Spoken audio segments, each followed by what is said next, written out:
At first, there was only one Britney. She was sweet and wholesome, yet sexual. Not a girl, not yet a woman. The teen queen. Then the doubles began to appear. Throughout the years, Britney accumulated countless doubles. Bella Goth is one of them. How does she relate to all the other doubles, both known and unknown, visible and invisible? Bella is haunted. Not only by Britney, but by all of Britney's doubles. I decide to go looking for them. A mission, a quest, a hauntology of the Britneys. All the potential Britneys who flickered into existence for a short while, but never fully materialized, and who are still haunting our present, still haunting each and every picture of Britney Spears.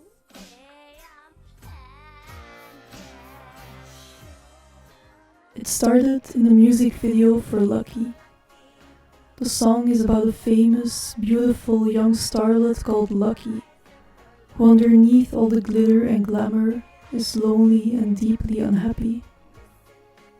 Britney plays both the unhappy starlet, done up in classic Hollywood style, and a more casually dressed, down-to-earth version of herself, who hangs around in the background, observing the star but remaining invisible, obviously feeling sorry for her, but ultimately unable to help. This is the first in a long row of doublings and splittings. It's in this video that Britney's now famous belly button piercing makes its debut. I pierced my belly. Is her piercing perhaps the origin of all these doubles?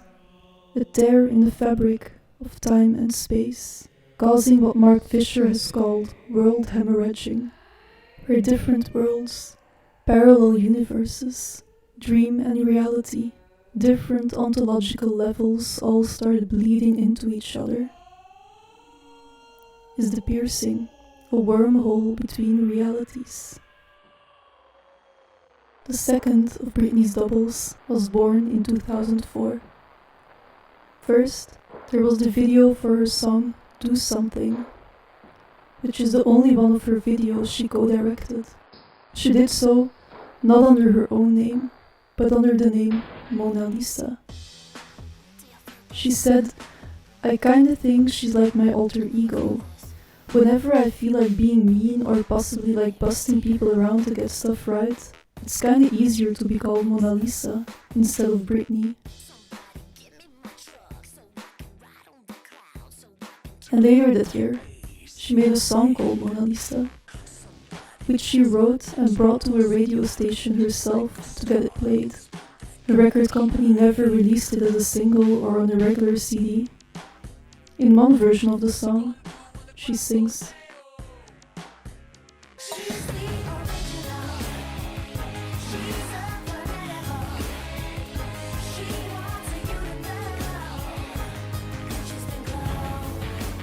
the song launched 1,000 conspiracy theories, all suggesting that this was the original Britney trying to warn us that she had, in fact, been cloned.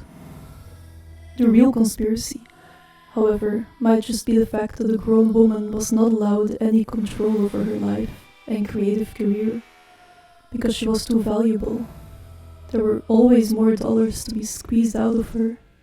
Perhaps Britney's clones and doubles are simply some kind of residue from this process of squeezing and pressing, the part of her that they couldn't get to, the part that wouldn't listen, wouldn't fall in line, the part that went underground and now, from time to time, resurfaces in the cracks of the narrative, the cracks in an image. After Mona Lisa had been unleashed, Britney's doubles started to proliferate.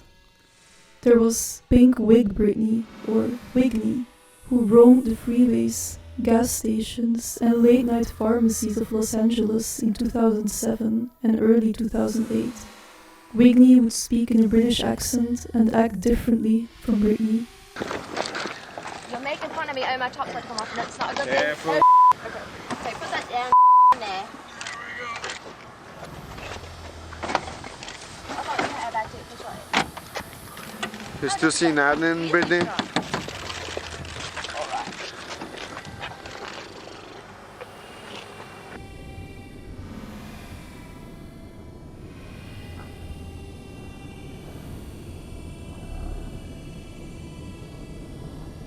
Ik ben open voor je, Britney. Did I ask him to open it for me? And do I know him? No.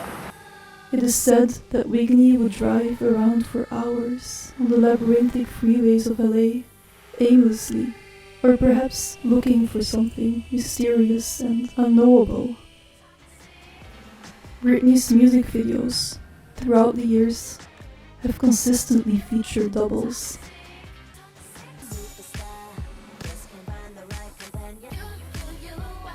In some post-Mona Lisa videos, Britney is explicitly fighting her double, or, in one case, clone. Break the Ice has an anime video where Britney is fighting an evil corporation who have apparently cloned her, and ends up destroying the tank where they keep her clone. Possibly the creepiest video is the one for Hold It Against Me.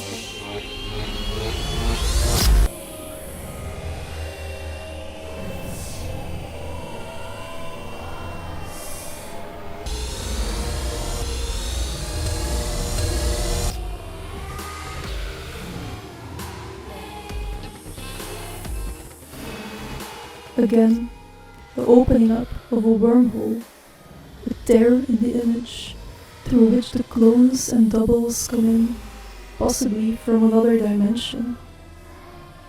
This tear used to be situated in Britney's belly button piercing. Now, it's her face itself.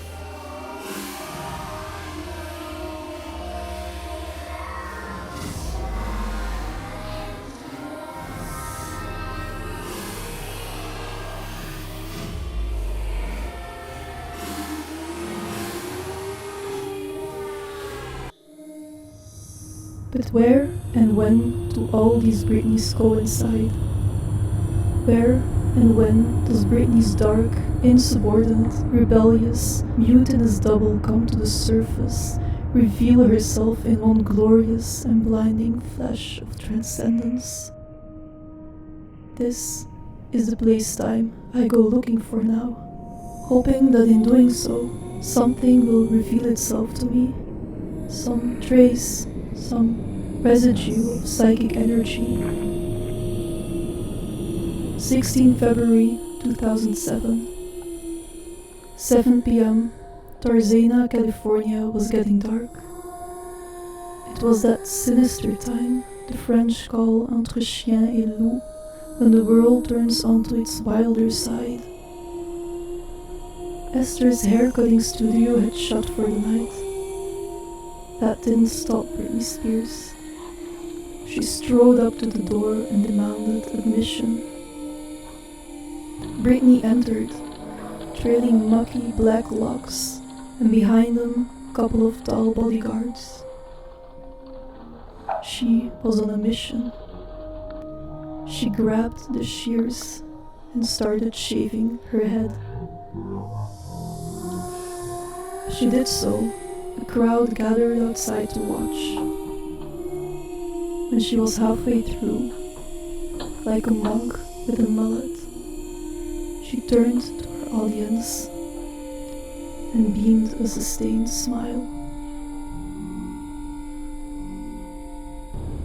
Britney and her double finally came together in this moment of brilliance, where she attacked her own beauty, which had become the symbol of her oppression. She found the tear in the image and cut it open, destroyed it, at least for a short while. Through the hole she created, the doubles came pouring in. So have her doubles been haunting this place ever since? I decide to go and find out. The place is tiny and unremarkable, even in this bland landscape defined by garages, strip malls, generic coffee bars, fast food outlets. The sign is faded and looks like it has been for a long time. At first I wonder why a star would come here. Then I realize this is exactly the kind of place a star would go.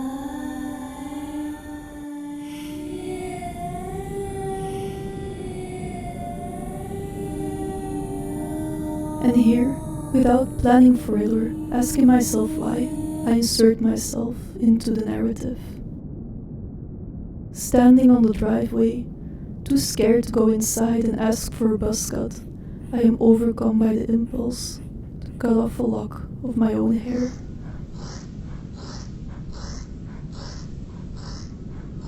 The moment is, if anything, awkward and anticlimactic. It doesn't reveal anything. It doesn't symbolize anything. Tarzana is situated in the San Fernando Valley in Los Angeles, or simply the Valley, a sprawling suburban landscape. Huge roads lined by strip malls, shopping plazas, one after the other. Everything's jumbo-sized and it's extremely hot here. Next to Tarzana, a few miles east along Ventura Boulevard, is Sherman Oaks, where Brittany drove after shaving her hair.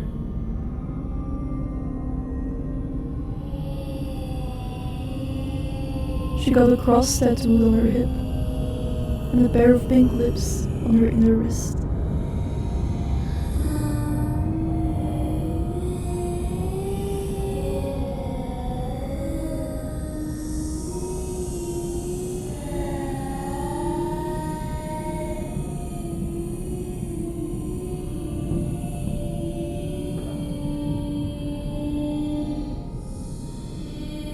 I take the bus there, tracing her steps. What were you saying? What were you saying? Niet. It sounds like yes. No, niet. Oh, niet. Oh, niet. Oh. In German, it's nein.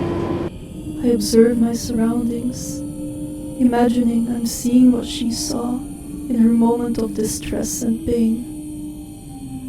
I'm trying to feel her energy, to channel the traces she must have left behind that must have melted into the hot asphalt and are perhaps released by the friction caused by rubber tires every time a person inside the vehicle is thinking of Britney Spears.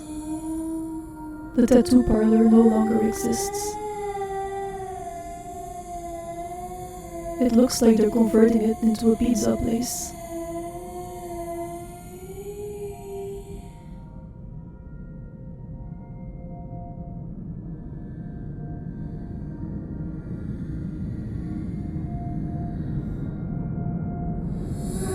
After this, the day sort of drifts away from me.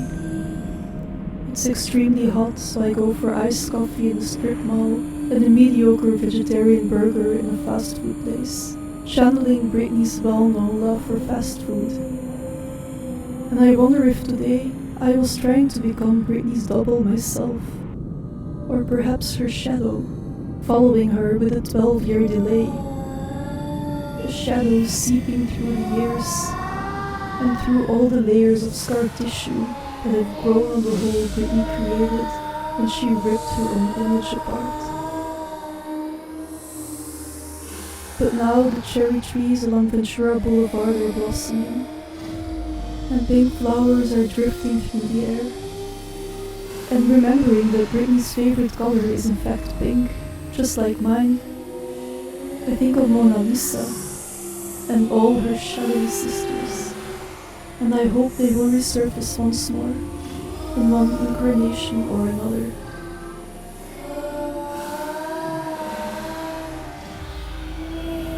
Through Bella Goth, I will try to evoke them.